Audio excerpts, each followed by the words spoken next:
Good morning everyone, स्वागत है एक बार फिर से आपका अपने YouTube channel the commerce professors में। चलिए स्टार्ट करते हैं आज का लेक्चर। लास्ट क्लास में हमने कोरिलेशन के जो डायरेक्ट मेथड है उसके इलस्ट्रेशन कंप्लीट कर लिए थे। आज हमें स्टार्ट करना है हमारा सेकंड नंबर टॉपिक, कौन सा? Shortcut method. और शॉर्टकट मेथड से पहले मैं आपको बता देता हूं, लास्ट क्लास में मैंने आपको इलस्ट्रेशन नंबर जो 9 है, इलस्ट्रेशन नंबर जो 9 है आपका, वो होमवर्क में दिया था। वो मैंने आपको होमवर्क में दिया था। जी सर, हमें याद है। मैंने क्या बोला था उसको कि बुक में भी ऐसा ही किया है और आपको भी वैसा ही करना है। क्या कि जो x वेरिएबल है उस पूरे वेरिएबल को आप 10 से डिवाइड कर दें और जो y वेरिएबल है इस पूरे वेरिएबल को आप 100 से डिवाइड कर दें। तो नया x हमारे पास में आ गया और नया y हमारे पास में आ गया। मैंने बोला था इस x और इस y से आपको क्या करना है, कैलकुलेशन करनी है, ठीक वैसे ही जैसे अभी तक हम करते आए हैं। लेकिन सवाल ये है कि हमने इसको 10 से क्यों डिवाइड किया और हमने इसको 100 से क्यों डिवाइड किया? तो इसलिए किया क्योंकि ये डिजिट्स बहुत ज्यादा बड़ी है। जब आप इसको स्क्वायर करेंगे, आपस में मल्टीप्लाई करेंगे, तो होने वाली थी बहुत ज्यादा प्रॉब्लम। तो इजी कैलकुलेशन के लिए हमने क्या किया, छोटी डिजिट्स को ले लिया। अब हमारी जो कैलकुलेशन है, स्क्वायर्स है, मल्टीप्लाई है और जितनी भी चीजें हैं वो क्या हो जाएगी, इजी। तो क्या सर हम ऐसा कर सकते हैं क्या? हाँ, बिल्कुल कर सकते हैं। बस आपको एक कॉन्सेप्ट समझना पड़ेगा। कौन सा? जो लास्ट क्लास में भी मैंने आपको बताया था, वो है आपका चेंज इन ओरिजिन। ये क्या होता है? और सेकंड आपको समझना है चेंज इन स्केल। ये क्या होता है? ये दो चीजें अगर आपने समझ ली तो आपको ये कॉन्सेप्ट भी समझ में आ जाएगा। चलिए देखते हैं। सर ये जो कॉन्सेप्ट है आपके change in origin, change in scale, ये कहां यूज में आते हैं? ये आपके मेजर्स ऑफ सेंट्रल टेंडेंसी जो चैप्टर है, मीन मोड मीडियन जो चैप्टर है, वहां भी यूजफुल रहेंगे। ये आपके जो डिस्पर्जन चैप्टर है ना, उसमें भी यूजफुल रहेंगे। और ये आपके कोरिलेशन एंड रिग्रेशन जो नेक्स्ट चैप्टर हम करेंगे, यहां भी यूजफुल रहेंगे। सर चेंज इन ओरिजिन होता क्या है? चेंज इन ओरिजिन का मतलब है प्लस और माइनस से। सर चेंज इन स्केल क्या होता है? इसका मतलब है आपका मल्टीप्लाई और डिवाइड से। क्या मतलब होता है सर? तो चलो देखते हैं। मान लीजिए मेरे पास में कोई वेरिएबल दे रखा है। वो वेरिएबल क्या है मेरे पास में? x। अगर मैं उस वेरिएबल को, है ना, पूरे वेरिएबल को चेंज इन ओरिजिन कर दूं, यानी उसमें किसी डिजिट को ऐड कर दूं या लेस कर दूं, है ना, या उसको मैं मल्टीप्लाई कर दूं या डिवाइड कर दूं, तो वो ही होंगे आपके। ऐड लेस को क्या बोल दिया? चेंज इन ओरिजिन बोल दिया। मल्टीप्लाई डिवाइड को क्या बोल दिया? चेंज इन स्केल बोल दिया।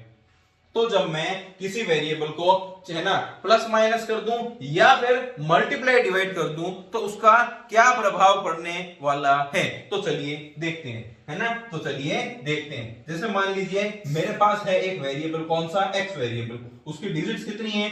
5, 10, 15 और 20। एक बार इतने ही मानते हैं। अगर मैं इसको पूरी सीरीज को मैं क्या कर दूं? 5 से प्लस कर दूं, इसको भी और इसको भी। तो नया x क्या आ जाएगा मेरे पास में नया x आ जाएगा 10, 15, 20 और 25।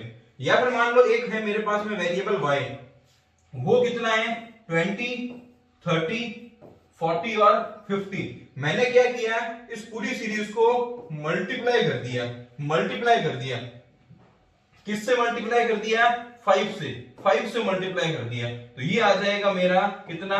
100, ये आएगा 150, ये आएगा मेरा 200 और ये आएगा मेरा 250। तो सर जो हमने इस x को इस x से चेंज किया है कि आंसर में भी इसका इफेक्ट आएगा क्या? तो वो हमें पता लगेगा जब हम इन कॉन्सेप्ट को समझेंगे। देखो, तो चेंज इन ओरिजिन है, इसका मेजर ऑफ सेंट्रल टेंडेंसी पे इफेक्ट पड़ता है यानी अगर आपने किसी वेरिएबल में किसी डिजिट को प्लस या माइनस किया तो मेजर्स ऑफ सेंट्रल टेंडेंसी में उसका प्रभाव या फर्क पड़ेगा। किसका? चेंज इन ओरिजिन का तो फर्क पड़ेगा, लेकिन चेंज इन स्केल का पड़ेगा क्या? हाँ, इसका भी पड़ेगा। डिस्पर्जन की अगर बात करें जिसमें आपके मीन डेविएशन, स्टैंडर्ड डेविएशन, ये वाली सारी चीजें होती है, तो इसमें ओरिजिन का तो कोई प्रभाव नहीं पड़ेगा, लेकिन आपका जो चेंज इन स्केल है उसका प्रभाव पड़ेगा। अब आते हैं हम हमारे मेन कॉन्सेप्ट पे, किस पे? कोरिलेशन और रिग्रेशन पे। कोरिलेशन और रिग्रेशन हमारे ऐसे टॉपिक हैं जिसका चेंज इन ओरिजिन का और चेंज इन स्केल का कोई प्रभाव पड़ता ही नहीं है। यानी आप किसी वेरिएबल को कितना ही प्लस कर लीजिए, माइनस कर लीजिए, मल्टीप्लाई कर लीजिए, किसी भी वैल्यू से डिवाइड कर लीजिए सारे वेरिएबल्स को, आंसर में किसी प्रकार का कोई चेंज आने वाला नहीं है। इसलिए हमने इस पूरी सीरीज को 10 से डिवाइड भी कर लिया ना तो भी आंसर में कुछ चेंज नहीं आएगा, और इस वाली सीरीज को 100 से डिवाइड कर दिया ना तो भी आंसर में कोई चेंज नहीं आएगा। अगर आप इसको डिवाइड ना करके एक और वापस कर लेना, क्वेश्चन को मल्टीप्लाई कर लेना, किससे? 2 से, 5 से, किसी से भी मल्टीप्लाई कर लेना पूरी सीरीज को, तब भी हमारे आंसर में कोई चेंज आने वाला नहीं है। क्यों नहीं आने वाला? क्योंकि जो कोरिलेशन है वो इंडिपेंडेंट है, या मैं बोलूं वो नॉट अफेक्टेड है। किससे? बाय चेंज इन ओरिजिन से और बाय चेंज इन स्केल से। बस इतना हमें ध्यान में रखना है। हमें इतना ध्यान में रखना है कि जो कोरिलेशन और रिग्रेशन है उनका चेंज इन ओरिजिन से और चेंज इन स्केल से कोई प्रभाव नहीं पड़ता, वो इंडिपेंडेंट है। वो क्या है? वो इंडिपेंडेंट है। यानी आप किसी भी वेरिएबल्स को किसी से भी प्लस माइनस या मल्टीप्लाई डिवाइड कर लो, आंसर में कोई चेंज आने वाला नहीं है। इसलिए इसने सोचा क्या कि कैलकुलेशन को इजी करने के लिए इसको 10 से डिवाइड कर लेते हैं, डिजिट थोड़ी छोटी हो जाएगी, और इसको 100 से डिवाइड कर लेते हैं, डिजिट थोड़ी छोटी हो जाएगी। आप ऐसा एग्जाम में भी कर सकते हैं, बस आपको नोट लिख के आना पड़ेगा। चलिए, अब आपको क्या करना है? इसमें कुछ भी चीजें ऐड लेस करके वापस से कैलकुलेशन करनी है। आपके आंसर में किसी तरह का चेंज आपको नहीं दिखने वाला। आई यहां तक बात समझ में? चलो, अब हम हमारे आज के मेन और नए टॉपिक पे चलते हैं, जो कौन सा है आपका? डायरेक्ट मेथड के बाद में शॉर्टकट मेथड। डायरेक्ट मेथड के बाद में शॉर्टकट मेथड। सर, क्या डायरेक्ट मेथड और शॉर्टकट मेथड से जब हम कैलकुलेशन करते हैं तो आंसर में यहां पे भी वेरिएशन आता है क्या? नहीं आता। तो सर, क्या जो हम डायरेक्ट मेथड में कैलकुलेट करते थे, है ना, और सॉल्यूशन आता था, यहां पर भी वही सॉल्यूशन आएगा क्या? बिल्कुल वही सॉल्यूशन आएगा। तो सर फिर ऐसा इसने किया ही क्यों? हम क्यों शॉर्टकट मेथड को ऑप्ट करें जब हमारे पास में पहले से ही डायरेक्ट मेथड है? हम इसलिए करेंगे ताकि हमारी जो कैलकुलेशन है वो इजी हो जाए। वो क्या हो जाए? इजी हो जाए। चलो पढ़ते हैं, यही बात यहां पे लिखी हुई है। In case arithmetic mean is in whole number, deviation are taken of all value from actual mean, है ना, and we apply direct method of calculate correlation। मान लीजिए जैसे सबसे पहला स्टेप मैंने आपको डायरेक्ट मेथड में क्या बताया था? मीन कैलकुलेट करना था, जिसका फॉर्मूला था सिग्मा एक्स अपॉन एन। मान लीजिए सिग्मा एक्स है आपका 40, एन है आपका 8, तो मीन कितना आ गया? 5 आ गया। सेकेंड स्टेप क्या था?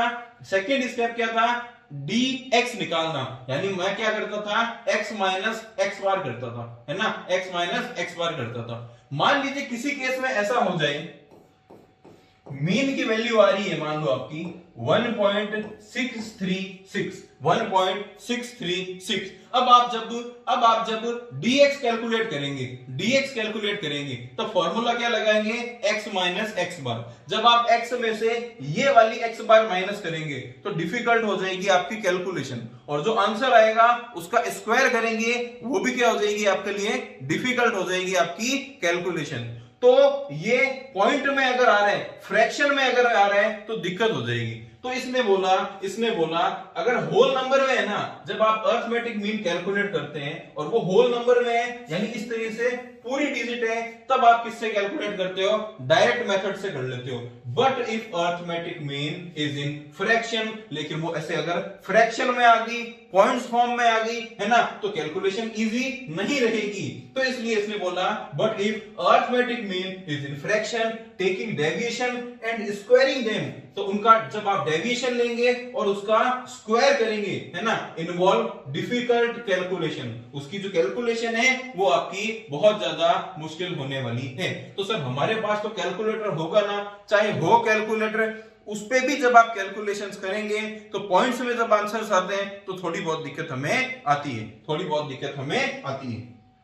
तो इसलिए इसने बोला as such to avoid this difficulty, इस डिफिकल्टी को दूर करने के लिए, इस डिफिकल्टी को दूर करने के लिए है ना, हम क्या करेंगे जो एज्यूम मीन है उससे कैलकुलेट करेंगे। हम अरिथमेटिक मीन से कैलकुलेट या एक्चुअल मीन से कैलकुलेट नहीं करेंगे, हम हमारा जो एज्यूम मीन है उससे कैलकुलेट करेंगे। और जब आप एज्यूम मीन से कैलकुलेट करते हो तब आप कौन सा मेथड अप्लाई करते हो, तब आप मेथड अप्लाई करते हो शॉर्ट कट मेथड। तब आप मेथड कौन सा अप्लाई करते हो, आप मेथड अप्लाई करते हो शॉर्टकट मेथड। जी सर, ये चीज हमें समझ में आ गई कि कब हमें डायरेक्ट मेथड अप्लाई करना है, कब हमें शॉर्टकट मेथड अप्लाई करना है। दोनों में ही पहले हम मीन कैलकुलेट करेंगे, कौन सा मीन, अरिथमेटिक मीन या एक्चुअल मीन क्या करेंगे, कैलकुलेट करेंगे। अगर वो नॉर्मल आ रहे हैं तो ठीक है, लेकिन अगर वो फ्रैक्शन में आ रहे हैं, पॉइंट्स फॉर्म में आ रहे हैं, तो उस कैलकुलेशन को हम अवॉइड करेंगे और हार्ड कैलकुलेशन से बचने के लिए हम शॉर्टकट मेथड अप्लाई करेंगे और इजी कैलकुलेशन को करते हुए हम हमारा सॉल्यूशन करेंगे। आई होप आपको ये बात समझ में आई होगी। चलिए आगे देखते हैं। अब लास्ट क्लास में हमने क्या किया था, हमने जब अपना डायरेक्ट मेथड स्टार्ट किया था हमने उसके स्टेप समझे थे। तो यहां पर भी हम क्या करेंगे, पहले हम जो शॉर्टकट मेथड है उसके स्टेप समझेंगे। स्टेप बाय स्टेप अगर हम चलते गए तो हमें दिक्कत नहीं आएगी। चलो देखते हैं। तो सबसे पहले इसने क्या बोला, the most suitable value of X and Y variable are taken as assume mean. भाई हमें क्या दिया हुआ होगा, हमें एक्स वेरिएबल सारे दिए हुए होंगे, हमें वाई वेरिएबल सारे दिए हुए होंगे, उनमें जो भी हमें सबसे ज्यादा सही लगेगा, सुटेबल लगेगा, उनमें से हम एक डिजिट को सेलेक्ट कर लेंगे। वही क्या होगी, हमारी एज्यूम मीन होगी। चलिए सेकंड इसने क्या बोला, take deviation of X variable from its assume mean. अब उसमें हम क्या करते थे, उसमें हम dx कैलकुलेट करने के लिए x माइनस एक्स बार करते थे। भाई अब x बार तो हम ले ही नहीं रहे ना, अब हम हमारा अरिथमेटिक मीन थोड़ी ले रहे हैं, अब हम क्या लेंगे, एज्यूम मीन लेंगे। तो अब आप जब dx कैलकुलेट करोगे तो आप करोगे a माइनस ax लिख दोगे, x माइनस ax लिख दोगे, उससे क्या आ जाएगा, आपका dx आ जाएगा। और जब आप उस dx का स्क्वायर कर दोगे है ना, जब आप x में से एज्यूम मीन माइनस करोगे तो आएगा dx, जब आप dx का स्क्वायर कर देंगे वो आएगा आपका सिग्मा d स्क्वायर x।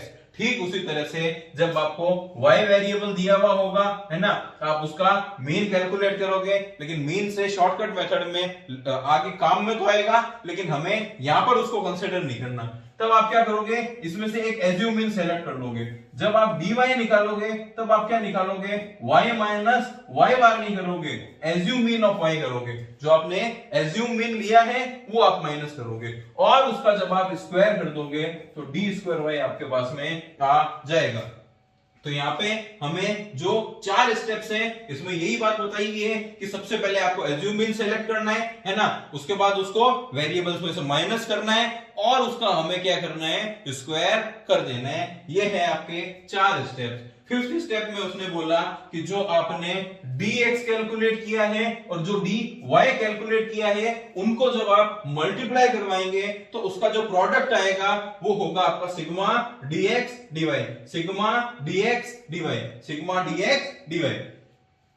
यहां तक बताइए समझ में आया क्या, यहां तक बता दीजिए समझ में आ गया क्या।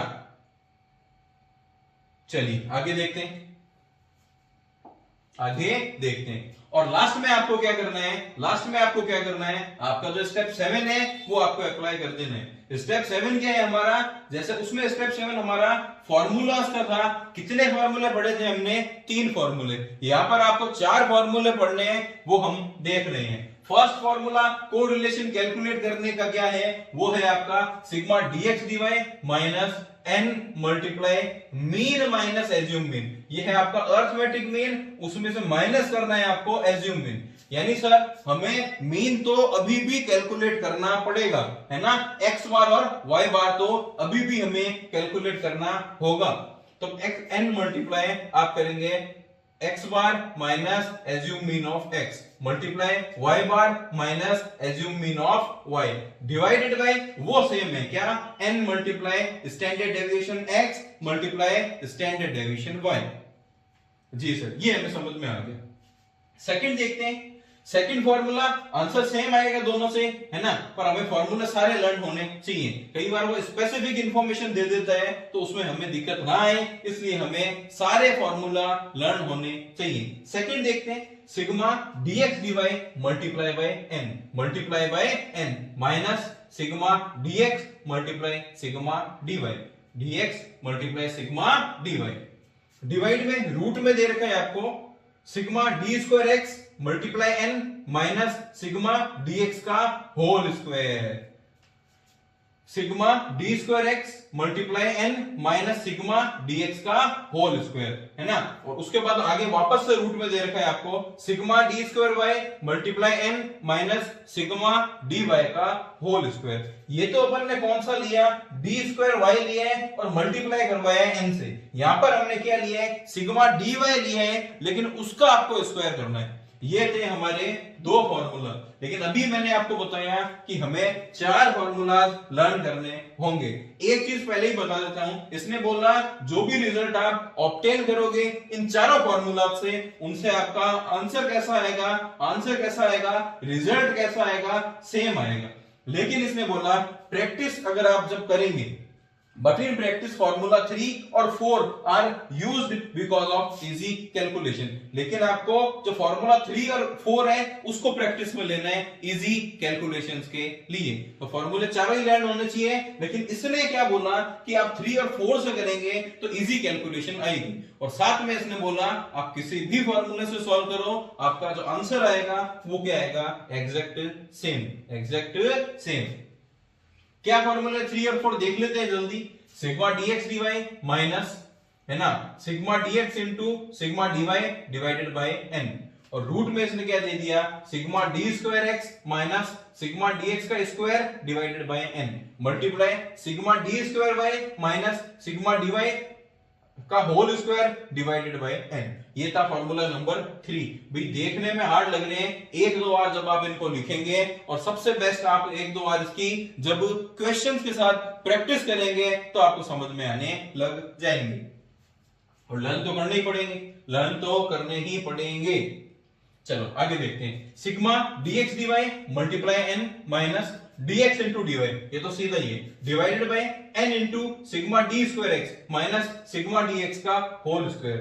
और आगे रूट में वापस से n into sigma d square y minus sigma dy का होल स्क्वायर। फिर थोड़ा थोड़ा n की हेर फेर है, बाकी आपको इसमें कोई दिक्कत आने वाली नहीं है,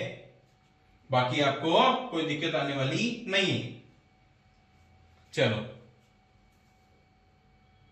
अब स्टार्ट होंगे हमारे प्रैक्टिकल क्वेश्चन से पहले हम जल्दी से रिकॉल कर लेते हैं कि हमने क्या सीखा। तो सबसे पहले आपको क्या करना है, एज्यूम मीन कैलकुलेट करना है x का और y का। उसके बाद आपको वेरिएबल से एज्यूम मीन को माइनस करके डेविएशन निकालना है, जिसको क्या बोलेंगे, dx और dy। जब आप उनका स्क्वायर कर लेंगे तो आएगा d स्क्वायर x और d स्क्वायर y। जब आप dx को और dy को आपस में मल्टीप्लाई कराएंगे तो क्या आ जाएगा आपका सिग्मा dx dy। यहां तक बताइए समझ में आया क्या।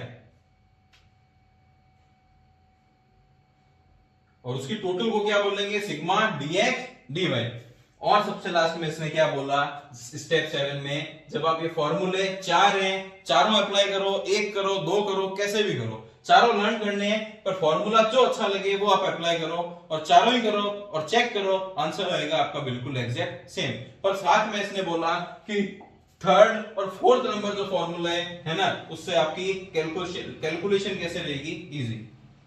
चलिए अब हम देखते हैं हमारे प्रैक्टिकल क्वेश्चन पे। देखो 4 फॉर्मूले हमने देखे थे, लेकिन जो इंफॉर्मेशन दी हुई है उसके हिसाब से हमारा जो फर्स्ट फॉर्मूला है, फर्स्ट नंबर फॉर्मूला है, ये क्या हो रहा है, ये क्या हो रहा है, अप्लाई हो रहा था, ये क्या हो रहा था, अप्लाई हो रहा था। देखते हैं इंफॉर्मेशन क्या है। n दिया हुआ है आपको, नंबर ऑफ वेरिएबल्स कितने आपके 100, स्टैंडर्ड डेविएशन ऑफ x कितना 9, स्टैंडर्ड डेविएशन y कितना 15, मीन आपको दे रखा है, अर्थमेटिक मीन कितना 30, अर्थमेटिक मीन y का कितना 40, लेकिन एज्यूम मीन ऑफ x कितना 25, एज्यूम मीन ऑफ y कितना 42 और लास्ट में सिग्मा dx dy दे दिया 9260 और आपको कैलकुलेट क्या करना है, कोरिलेशन। ये कोरिलेशन का फर्स्ट फॉर्मूला, इसके अकॉर्डिंग क्योंकि सारी इंफॉर्मेशन दी हुई है इसलिए हमने इसको ऑप्ट कर लिया। चलो अप्लाई करते हैं। सबसे पहले इसने बोला सिग्मा dx dy, वो कितना है आपका, वो है हमारा 9260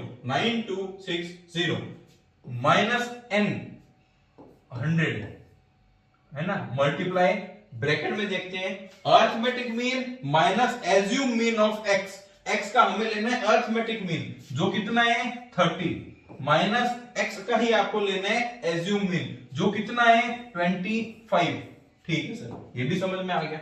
और मल्टीप्लाई कर देना है y का एज्यूम मीन और y का अर्थमेटिक मीन माइनस y का एज्यूम मीन, यानी 40 माइनस 42, 40 माइनस 42 और पूरे के डिवाइड में कर देना है। n कितना है सर, वो था हमारा 100, multiply standard deviation of x कितना है 9, multiply standard deviation of y कितना है, वो है हमारा 15, वो है हमारा 15। तो मैंने बोला 9260 है ना, माइनस ये देखते हैं 100 मल्टीप्लाई 30 माइनस 25 कितना आएगा 5, तो 100 मल्टीप्लाई 5 कितना आएगा 500, 40 माइनस 42 कितना आएगा माइनस का 2, तो 500 मल्टीप्लाई माइनस 2 करेंगे तो क्या आएगा माइनस का 1000, लेकिन 9260 माइनस का 1000 जब आप करेंगे माइनस का 1000 करेंगे तो ये क्या हो जाएगा, ये प्लस हो जाएगा, ये क्या हो जाएगा प्लस हो जाएगा और ये आ जाएगा आपका 915 into 9 135 यानी 13500। तो लास्ट कैलकुलेशन होगी आपकी, ये प्लस हो जाएगा 10260 डिवाइडेड बाय 13500। मैं चेक कर लेता हूं कितना आ रहा है, चेक कर लेते हैं हम कितना आ रहा है। तो इसमें बोला 10260 डिवाइडेड बाय 13500, ये आ रहा है आपका 0.76, ये आ रहा है आपका 0.76, तो 0.75 से ज्यादा है इसलिए ये भी हमारा हाईली पॉजिटिव कोरिलेशन माना जाएगा, हाईली पॉजिटिव कोरिलेशन माना जाएगा। आई होप आपको समझ में आया होगा। बिल्कुल स्पेसिफिक सीधी सीधी हमें इंफॉर्मेशन दी हुई थी, वो हमने हमारे फर्स्ट फार्मूला के अकॉर्डिंग दी हुई थी, तो हमने वैल्यू पुट की और आ गया हमारा सॉल्यूशन,